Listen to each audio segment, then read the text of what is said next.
Raja Jana Rajana Yamuna Tiravanachari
Jaya Radha Madhava Kunja Bihari Gopi Jana Vallabha Giri Varadhari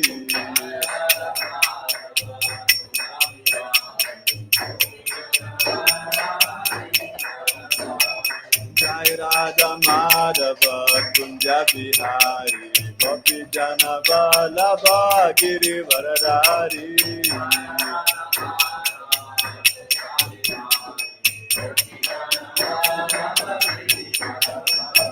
Yashoda Nandana Vraja Jana Ranjana Yamuna Tiravanachari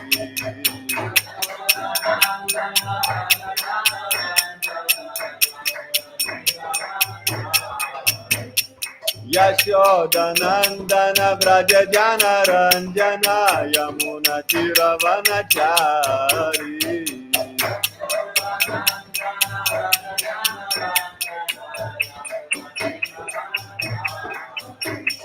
Jaya Radha Madhava Kunja Bihari Gopi Jana Vallabha Giri Varadhari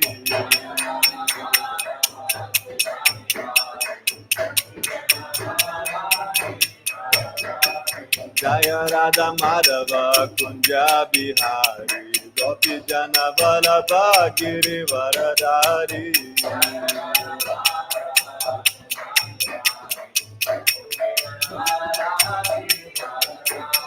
Yashoda Nandana Vraja Jana Ranjana Yamuna Tiravanachari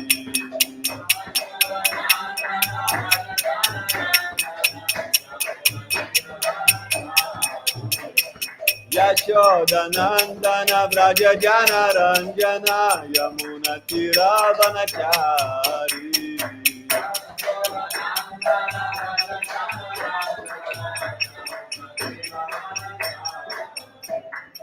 Jai Radha Madhava Kunja Bihari Gopi Jana Vallabha Giri Varadhari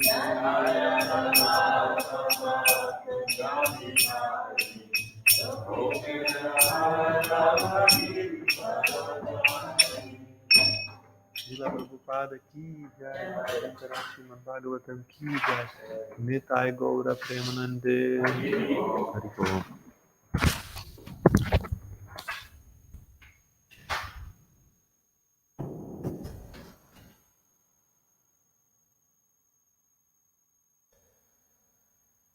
So today is the disappearance day of Sri Jagannath Babaji Maharaj. Siddha Jagannath Babaji Maharaj lived for 144 years.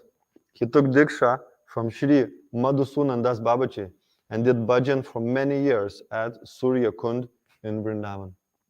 He was Bhaktivinoda Thakur's instructing spiritual master.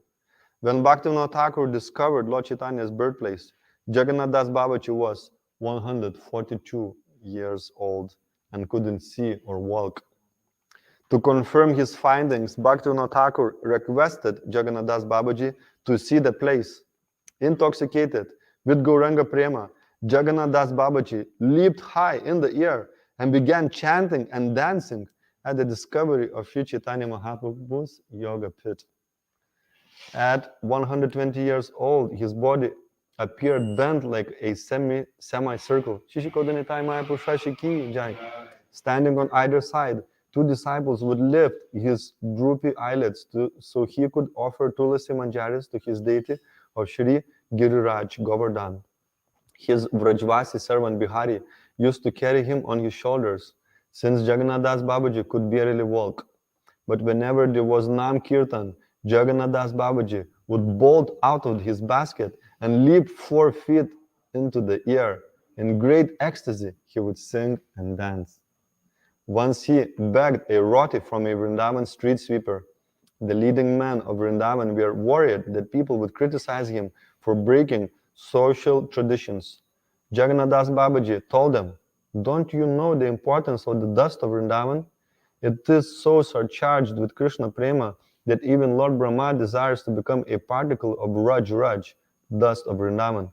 Therefore, isn't a Vrindavan sweeper who is constantly serving the dust, breathing it, rolling in it, more pure than anyone else?" Silence filled the air, indicating everyone's acceptance of Babaji Maharaj's reply. Jagannath Das Babaji had many disciples. He often gave the following instructions. To realize the supreme goal of life, you must repeat Harinam regularly and steadfastly. Steadiness is so important that it must be maintained even at the cost of one's life. Never forget Gaura, who is more merciful and benevolent than Krishna. Krishna is just like a ruler who takes into account your offenses in his administration of justice. Gaura does not take your offenses into account. Krishna is more interested in dispensation of justice, and Gaura is more interested in distribution of mercy. Therefore, Gaura Kirtan is more useful than Krishna Kirtan. Gaura Kirtan means Shri Krishna Chaitanya Prabhu Nityananda Shri Advaita Gadadhar Shivasadi Gaura Bhaktivinoda. Krishna is the avatar of Dwapara Yuga. Gaura is the Kali Yuga avatar. We should sing the names and glories of the avatar in whose age we live, just as in a kingdom we praise the ruling king. The Sonar Gauranga temple in Gopal Bhag, Vrindavan, houses the Gauranitai deities once worshipped at Surya Kund by Sri Jagannath Das Babaji. In Krishna Lila, he serves as Rasika Manjari. Srila Jagannath Das Babaji Maharaj ki Jai. I'm not sure if you got anything here about Rasikananda. It's not in this page. This probably will be for his appearance. I'll just try to find it anyway, because he's a very extraordinary devotee. Rasikananda.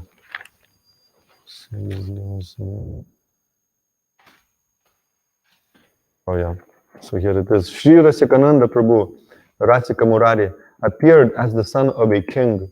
He became a perfect sage, Gaudiya Vaishnava scholar, Rasika Bhakta, and the most beloved disciple of Sri Shyamananda Prabhu.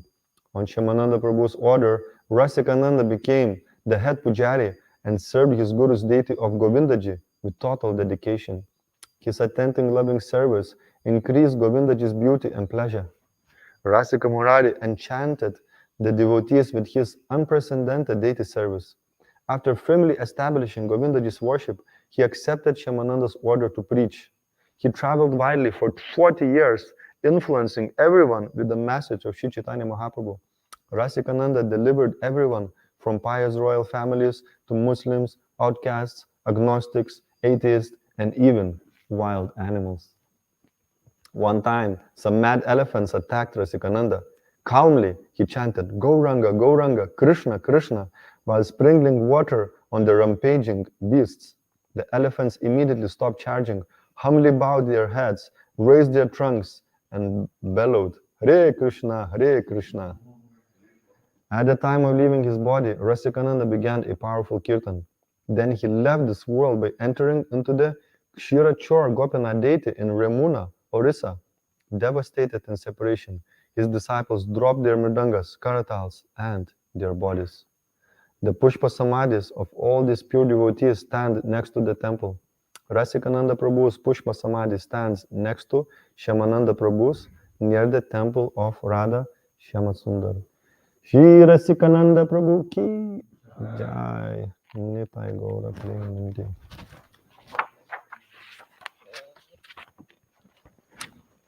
Doing lots of reading, and this is from abridged version of Srila Prabhupada Lamrita.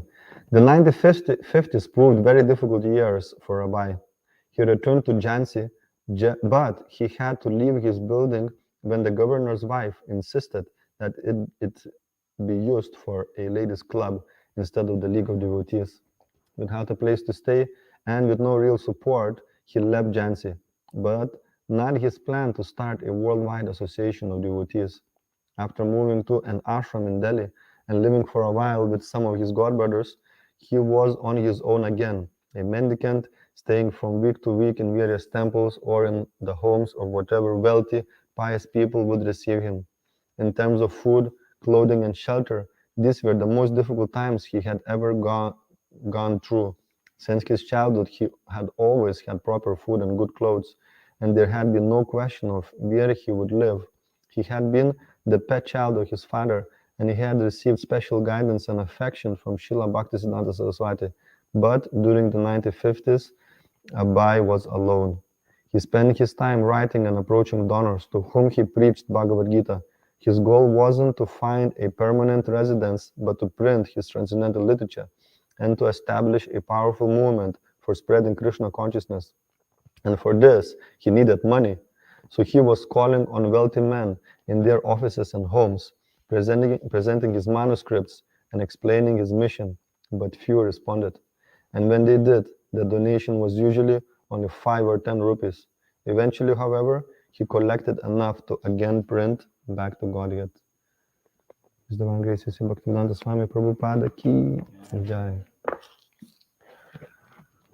Om Namo Bhagavate Vasudevaya.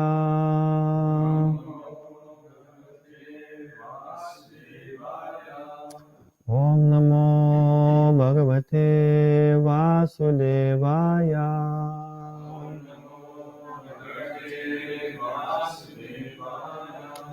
Om Namo Bhagavate Vasudevaya.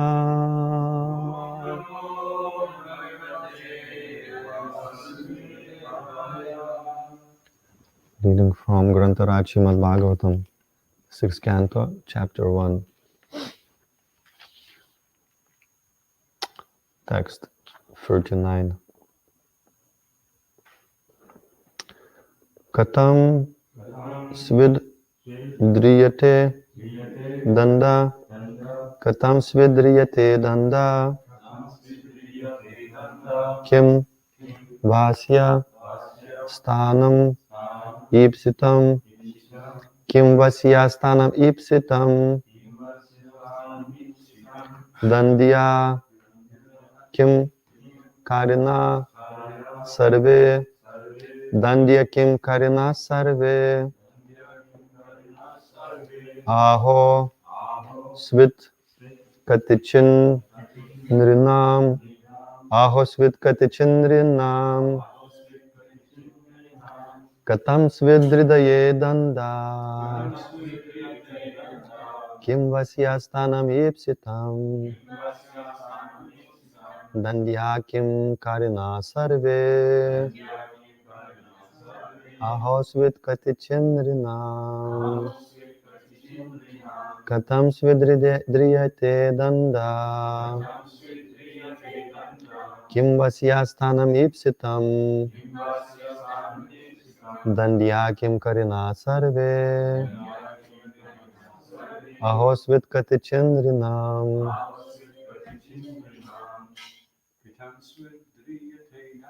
katam svidriyate danda, kim vasyastanam ipsitam, dandya kim karina sarve, aho svit katichin nrinam. Katam svidriyate danda. Kim vasya sthanam ipsitam. Dandya kim karinam sarve. Ahosvit katichindrinam. Katam svidriyate danda. Kim vasya sthanam ipsitam. Dandya kim karina sarve. Ahosvit katichindrinam. Mataji. Katam svidriyate danda. Kim vasyastanam ipsitam. Dandya kim karina sarve. Ahosvit katichindrinam. Katam svit, by which means driyate is imposed. Danda, punishment. Kim, what? Va, or. Asya, of this.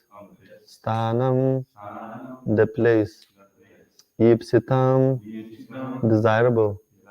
Dandya, punishable. Kim, whether. Karina, fruitive actors. Sarve, all. Ahosvit, or whether. Katichit, some. Nrinam, of the human beings. Translation and purport by His Divine Grace A.C. Bhaktivedanta Swami Prabhupada Ki. What is the process of punishing others? Who are the actual candidates for punishment? Are all karmis engaged in fruitive activities punishable, or only some of them? Purport. One who has the power to punish others should not punish everyone. There are innumerable living entities, the majority of whom are in the spiritual world and are nitya mukta, everlastingly liberated. There is no question of judging these liberated living beings.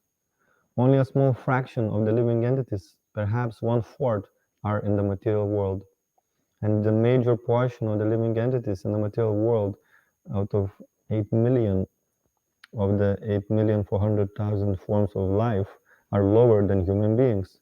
They are not punishable, for under the laws of material nature, they are automatically evolving. Human beings who are advanced in consciousness are responsible, but not all of them are punishable.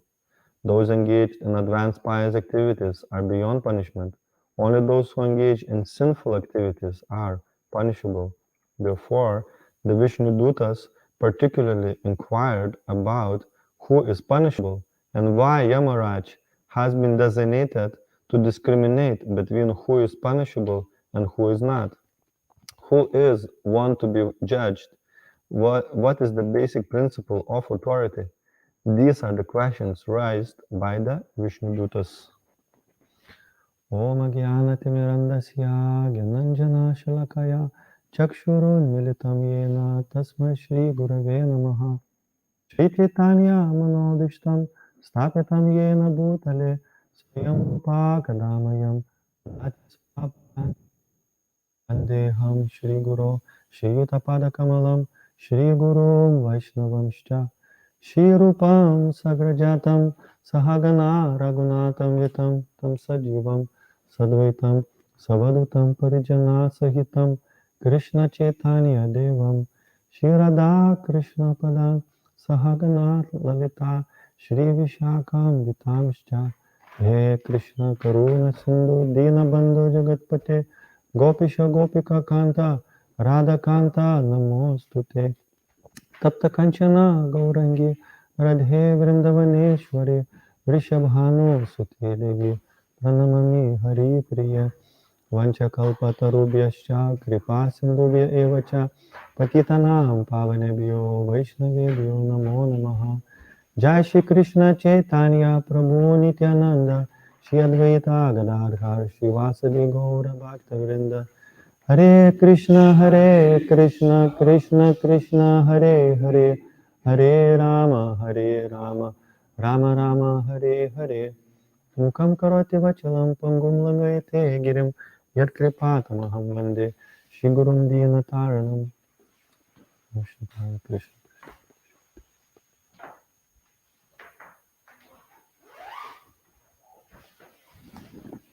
The translation again. What is the process of punishing others? Who are the actual candidates for punishment? Are all karmas engaged in fruitive activities punishable, or only some of them?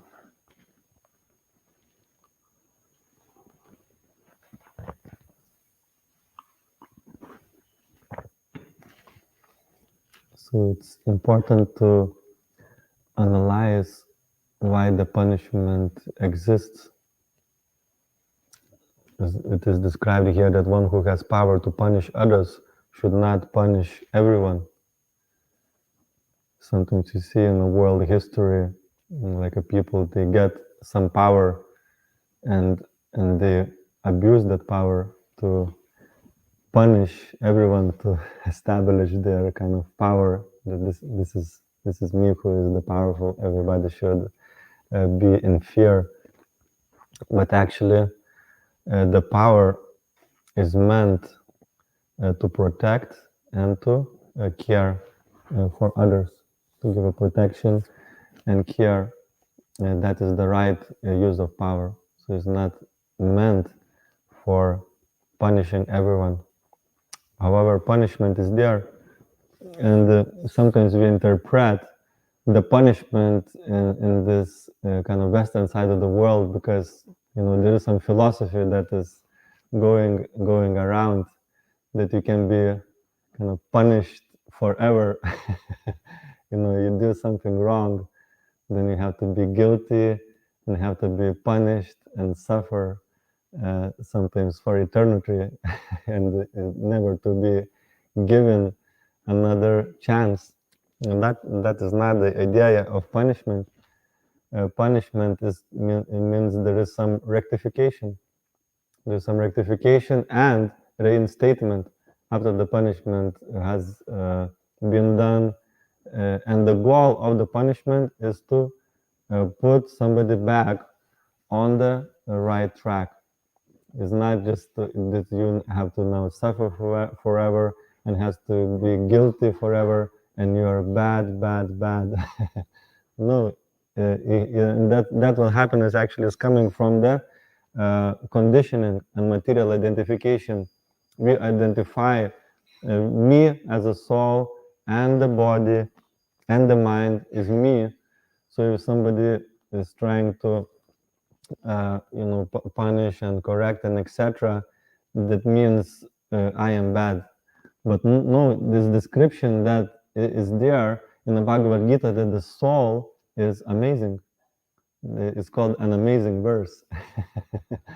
It's in the second chapter, that the soul is amazing in a sense that in its pure sense, when the soul is in its perfection, it has all those wonderful qualities. There's the 26 qualities of a pure devotee described.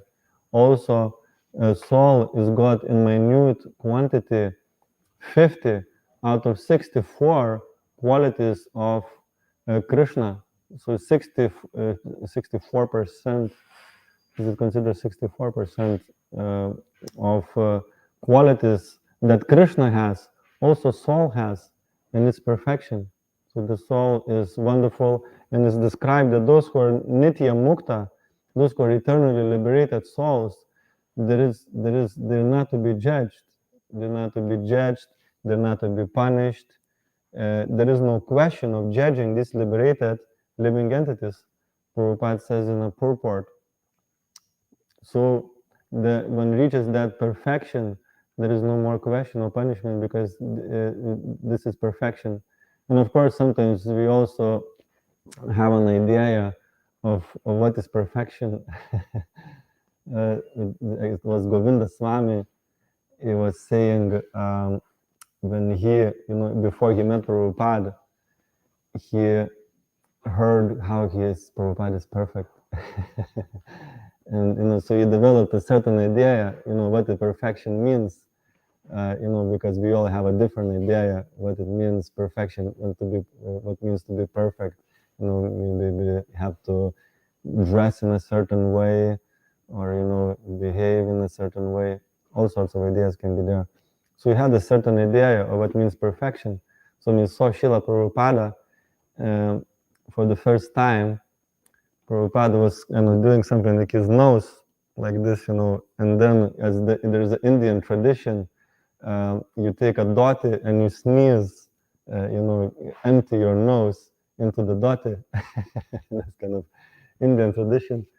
So I was wondering, I thought Prabhupada is perfect. He just emptied his nose in the dhoti. What's going on here, So this kind of doubt arisen in his heart and the mind as a young devotee. How Prabhupada is perfect, this is not, I can't understand this. A perfect person shouldn't empty, his nose into the dhoti. That was his idea of perfection. And then he asked, a senior devotee, what's going on? I saw Prabhupada, doing this. How this can be perfect? And the senior devotee explained, this is like a external, completely external, what perfection means: to do everything for Krishna. That every activity that is done as a service to Krishna. That is perfection. So therefore we need to understand that this is our goal. We're heading towards that direction. This is our aspiration, is to become a pure devotee, and whatever is helpful on that path, that is punishment and rectification. Also, it's two different things. Punishment and rectification is completely two different things. So sometimes we take rectification as punishment. Somebody is help us to stay on a path, and says, okay, this is the way to go, and this is not the way to go. We take it as a punishment, and that we can become like a very, very disheartened, because we kind of identify again with this mind and the body. If somebody approaches us and he says, here there is a little hole in your jacket. So it's not something to become upset. There is not hole in you. You are amazing as a spirit soul. You are amazing.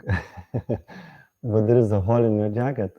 So it's not that there is a hole in you, there is a hole in your jacket. So what is to be fixed is not yourself, but what is to be fixed is your jacket. So you take a needle and then you fix the hole in the jacket. So you fix the jacket. So therefore, this very, very important principle is to take a value in the soul.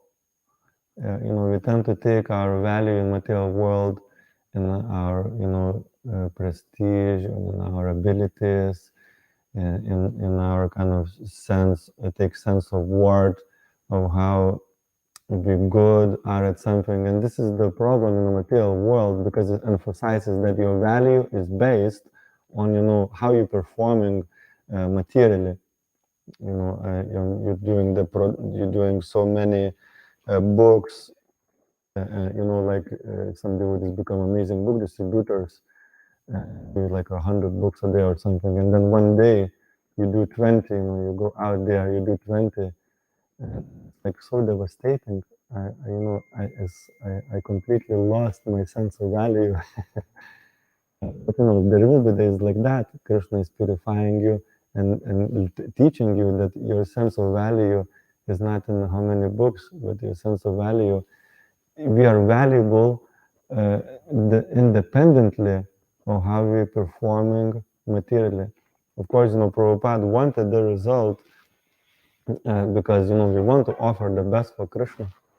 Shishikodanataya Maya Purushashiki Jai. Prabhupada did emphasize results. He wanted, books distributed and increase the books. And he wanted the temples to be opened. He wanted prasadam to be distributed. and etc. But everybody's got a different capacity. Somebody is you can do with the same amount of sincerity and the same amount of endeavor. There can be different result, despite of the fact that two people has put the same amount of effort and sincerity and hard work and etc. Still, the result can be different for many reasons. Krishna.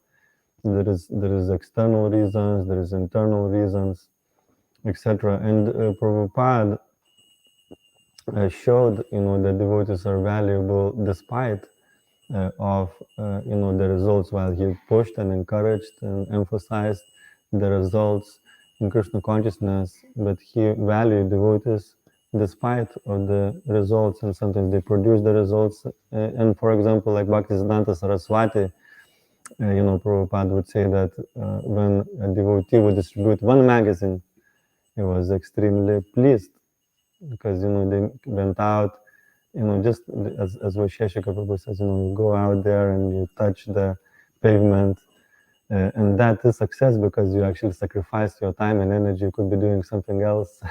There's so many things you could have been doing, but you actually went out and tried to be there, join the team. And then, so that is wonderful. That is a great achievement that should be encouraged. But of course, as we can increase our capacity, we can improve our sadhana, we can try to do more books, and that is wonderful. But in the really many days, then we may not be able to perform for whatever reasons. Sometimes we are not in such a perfect consciousness, maybe our sadhana is not so perfect, and sometimes Krishna is just withdraws the result and see what you're gonna do.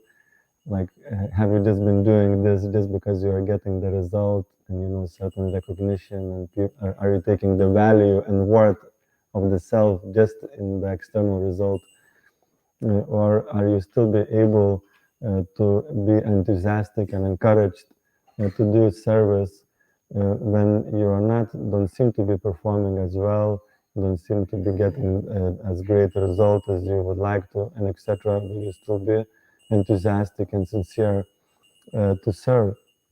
And this is where we take that value from, is this enthusiasm to serve Krishna in different circumstances, no matter what happens, enthusiasm to please Krishna, and remain inspired, or take some shelter as well. When there is some challenging circumstances, then we take shelter.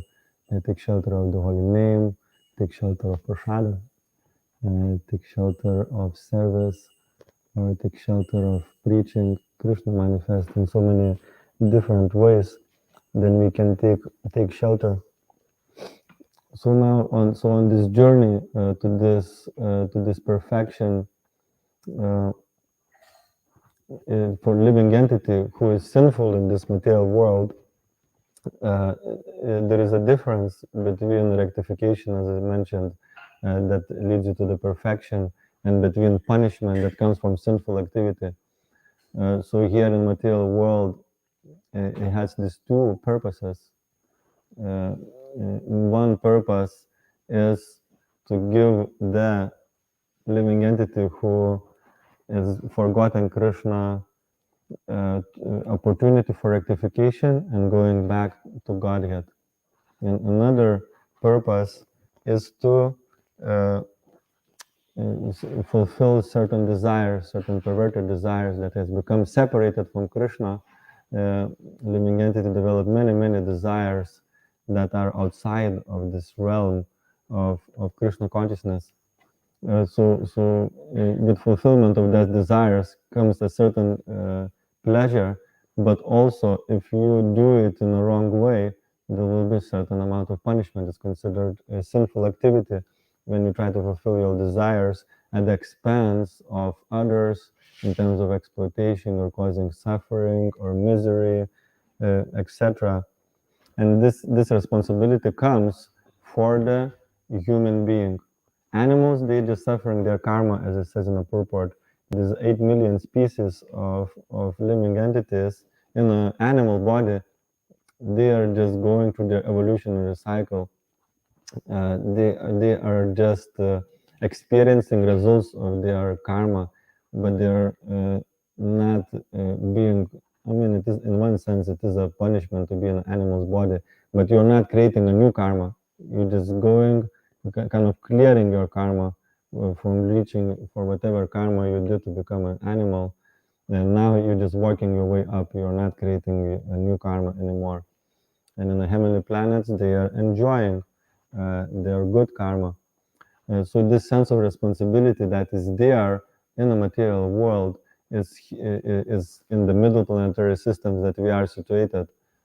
So from here you can go up, or you can go to enjoy, or you can go down to go to the animal body, or to suffer. If you've been very sinful, you go down to suffer certain miseries as a result of your kind of nasty behavior that is vikarma, against the Shastric injunctions. Or another destination is to go back to the spiritual world, where there is no more karma, there is no more suffering. The only suffering you feel in the spiritual world is at times you feel separation from Krishna for a few moments or a few hours, but that is considered in material world by separation is very miserable. In the spiritual world, separation is called bittersweet. So that relationship goes on eternally, meeting Krishna and separating. So that's technically not even considered suffering. It's considered the greatest ecstasy because it's something about it is very bittersweet. So here, the living entity is getting punished for sinful activities, and the purpose of that punishment is to awaken you to some higher reality, or a first reality, that this world is not really a place for enjoyment. I want to enjoy here, and my desire to enjoy is really big, as we can see. It's very much exemplified. The desire to enjoy is huge, but we are getting just a little bit of enjoyment, and we become so much attached and addicted to that enjoyment, that to get it, we are prepared, to do it at the expense of others, abusing the power, exploiting other living entities for our enjoyment, animals, or whichever way to squeeze some happiness. We are prepared to do it at the expense of others, and then there is a lot of and that is considered sinful. And in scriptures, there is a various information given of what is sinful. But again, this idea of punishment is there to awaken us, and not just to perpetuate this misery and suffering birth after birth after birth. It's not the purpose. The purpose is, okay, you fulfill your desires and you realize that actually I'm not still happy, and I also, in order to fulfill my desires, I had to go through so much misery, I had to go through so much struggle to get there. So there must be something more to life. So then this is the beginning of our spiritual life. We start to, if you're sincere, we're not looking for some atheistic solution. If we had some agyata sukriti, we had some contact with devotees, then Krishna will guide us to get the answers in the devotee association, and our spiritual life begins. So the first necessity of the punishment, that means, has been achieved. Now you are on a spiritual path. So that punishment, that suffering that you went through, brought you to the spiritual life. So now you on the way. You may still have lots of desires to enjoy, but now you're on the way to Godhead. You accept that this is the ultimate goal. I still want to enjoy, but I still have various attachments and desires and etc. So now whatever can help me, there is these two things then going on. There's not exactly anymore a punishment, but it's more like encouragement and inspiration and some rectification. So the things that we need to do and the things that we shouldn't do on the spot. So this is like these two lines that help us to get there. One line is accepting things that are favorable for Krishna, and another line is rejecting things that are unfavorable to develop that devotion. And there was this artist, Michelangelo, and somebody has praised him for he made this amazing statue. I can't remember the name of it, and he said, "This is absolutely wonderful. How did you do that?" And he said, "Well, I just removed all the things that are not that statue." So he removed all the different bits. So he didn't take any credit. He said, "This already was there. Is this removed of the things that are unnecessary and that is not that statue." So for us as well, as a spirit soul, is perfect, is amazing, is wonderful, it's got 26 qualities of devotees. So our effort now to get there is to remove the things that are not spirit soul, and that may not necessarily be amazing: anger, lust, greed, envy, pride, illusion, madness. These are various things that are standing in the way for the spirit soul to manifest.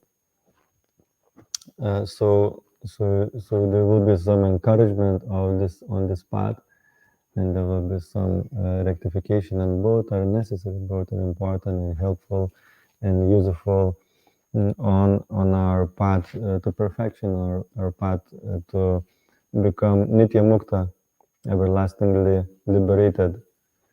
And when we are not there, and achieve the perfection, there is no more necessity. And although you will see, though, that there was examples, and like six Goswamis, there was Jiva Goswami. Once he was completely innocent and perfect, but Rupa Goswami banished him out of Vrindavan.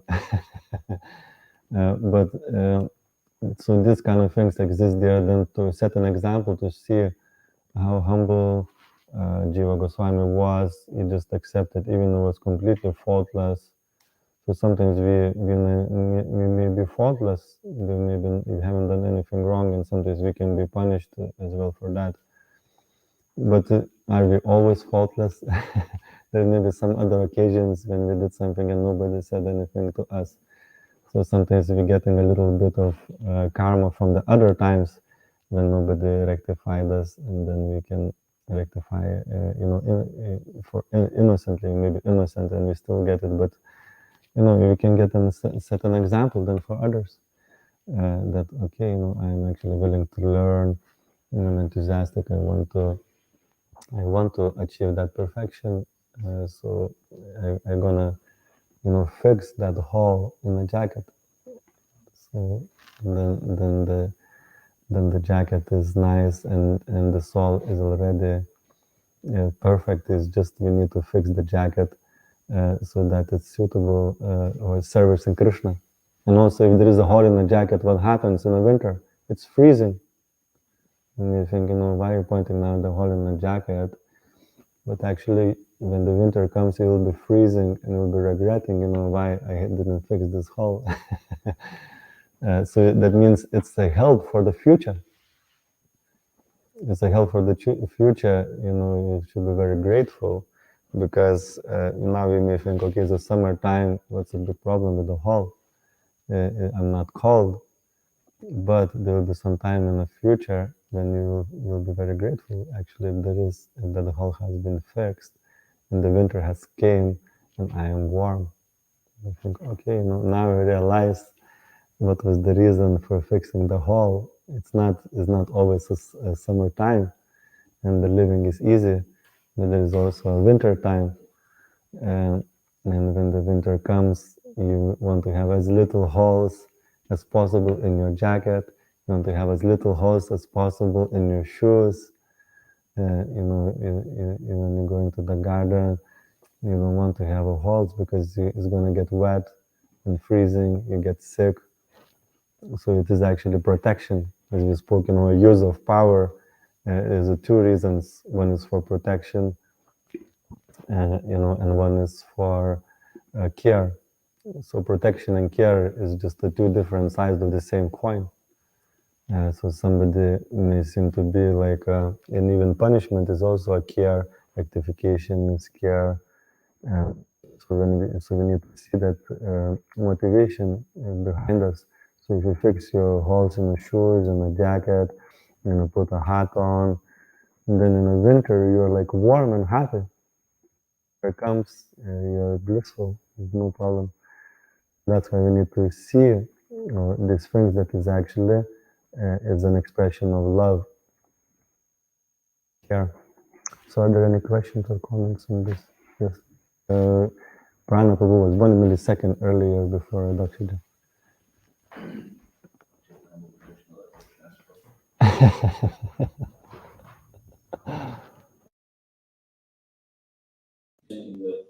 Hallelujah. It must be doing overtime because there's so much sensitivity going on. There's darkness around them, so hallelujah is very unfortunate time to go on.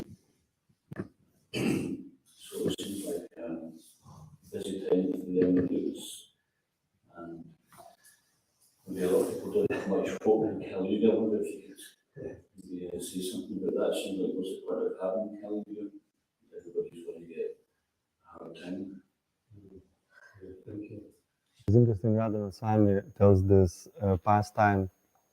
I don't know where he got it from. It could be from Chaitanya Bhagavat, where it says when the Yamaraj has got like Yamadutas, and there's a Chitragupta who is kind of making the notes, and he's got apparently Chitragupta has got the whole department that's kind of registering, what living entities are doing. So you were saying, when Jagai and Madai were doing so much, they were like deliberately breaking down. They took a Manu Samhita, it's like a law for the mankind, and they were just breaking systematically, point by point by point. So I was saying Chitragupta's department, he was so overworked and exhausted that some of them were kind of almost having a nervous breakdown. There was so much work. It was like a volumes and volumes and volumes of kind of reactions that these guys were supposed to get. And when Lord Chaitanya delivered them by Lord Nityananda's mercy, then they had to throw all that stuff into, they had to find a big ocean where they're going to throw all that, reactions. And Yamaraj was just like went completely ecstatic. He was dancing in ecstasy in the airways of this universe. So this is the mercy of Lord Chaitanya. And that is the idea that exists as well in the material world, how to understand, why this age of Kali is there. So, like if somebody performs breaks the law, sometimes you just get away, with, do some service for the community service. You did something, you drink driving, or you did something silly, you got into a fight or something, you got arrested, but they won't put you into jail. But they say, okay, just do some community service, for a week or something, and then you are fine, or you get some fine, monetary fine. But if you do it again, the same thing, then the severity increases. And the idea is again to rectify that you don't do this. And of course, it's not a perfect example because often people don't get rectified in the prison, or they can become worse, But theoretically speaking, the reason it exists is to rectify. You get a big fine, so you don't do it again. You get into prison, so you don't do it again. And as you repeatedly do it, the severity of the punishment increases. You do it again and again and again, and then the severity is increases. So this age of Kali is for those who had many, many chances, but they just end up, they refused, to get rectified. So therefore, the severity of the misery increases, in a hope that you're gonna get rectified. And you can see that a lot of people who come to spiritual life are coming because of the stress. So it is working. It is working, and like even now, it seems to be just one thing after another. There's almost like a no other way than to become a devotee. What is going on in the world now? It's like they had a pandemic. The pandemic is seemed to be coming to an end. There's a war. It's almost like a worldwide nuclear war possibility. Hopefully not. But it's like really, really intense. It's like one thing after another.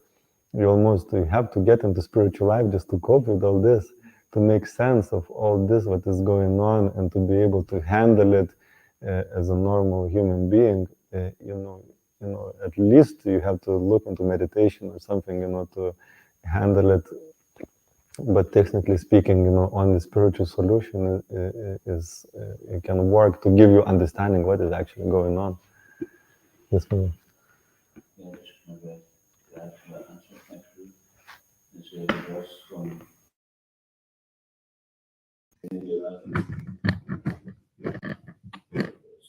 Kirtanadi, Krishna Shah, and the Sangha from projected local leaders and ocean of false notions.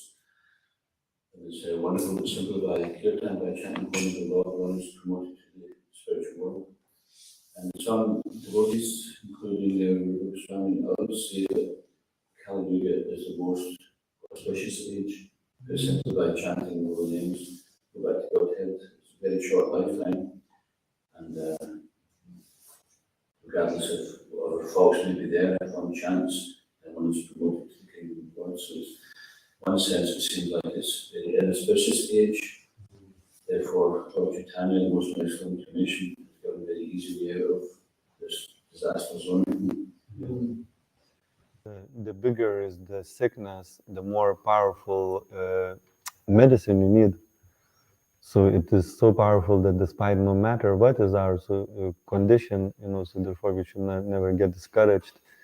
No matter what is our condition, no matter how fallen or difficult, etc., we may realize whatever the sickness may be, the medicine can cure it. No doubt, it's very, very powerful medicine, but you just have to make sure we take it. Sometimes we are like become distressed that of the sickness, become overwhelmed. I'm so sick, and that becomes like a focus. I'm sick. But just take medicine, and if it seems that to be not working, just make sure. Then try to learn how to take medicine that it is working, because it's definitely working. It's just like you're not taking it properly. So just learn what does it mean to take medicine properly. And Dr. Probably had a question. You mentioned questions. Does lineage do you have any Srimad Radharani's?